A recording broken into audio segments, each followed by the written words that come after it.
අපිට කතා කරන්න ඔය එක එක මොකුල් කරන්න පුළුවන් නේ ඔයගොල්ලන් නැහැ නේ. ජනවාරි මාසේ ඉඳලා අපේ රිවිෂන් වැඩපිළිවෙල ගැන තමයි මේ කතා කරන්න හදන්නේ.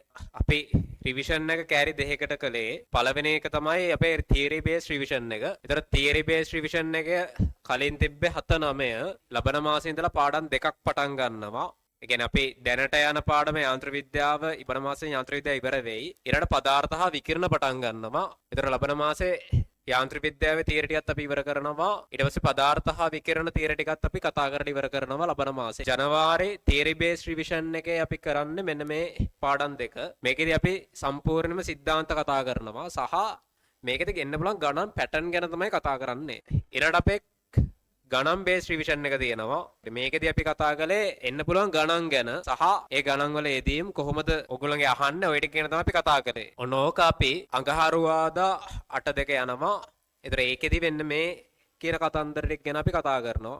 මේවේ ගණන් තමයි හදන්නේ. ඔක තමයි සාමාන්‍යයෙන් අපේ රිවිෂන් එක යන සිස්ටම් එක. ඊට අමතරව ලබන මාසේ ඉඳලා අපි පටන් ගන්නවා සෙනසුරාදා රැට පේසුරු MCQ ටික කතා කරන්න. මම සතියකට කලින් එනේ මේ සතියේ සෙනසුරාදා ඔයගොල්ලන්ට දාන්නම් මොකද්ද ඊළඟ සතියේ ඔයගොල්ලෝ කරගෙන ඉන්න ඕනේ පාඩම කියලා. ඒකට අදාළ කරන MCQ සෙට් එක අපි කතා කරනවා පේසුරු වලට අදාළව. හරි. මම පේසුරු ටික තෝරගන්න හේතුව තමයි පේසුරු ඔයගොල්ලෝ ළමෙක්ට ගන්න පුළුවන් සහ ඕන ළමෙක් ගාව ඒකට තියෙනවා. එහෙනම් අපි ඒ ටික සාකච්ඡා කරන එක තමයි කරන්නේ. ඒක සම්පූර්ණයෙන්ම නොමිලේ යන වැඩක්. ওই ටික තමයි අපි ප්‍රධාන වශයෙන් මේ සෙට් එකේදී කතා කරන්නේ.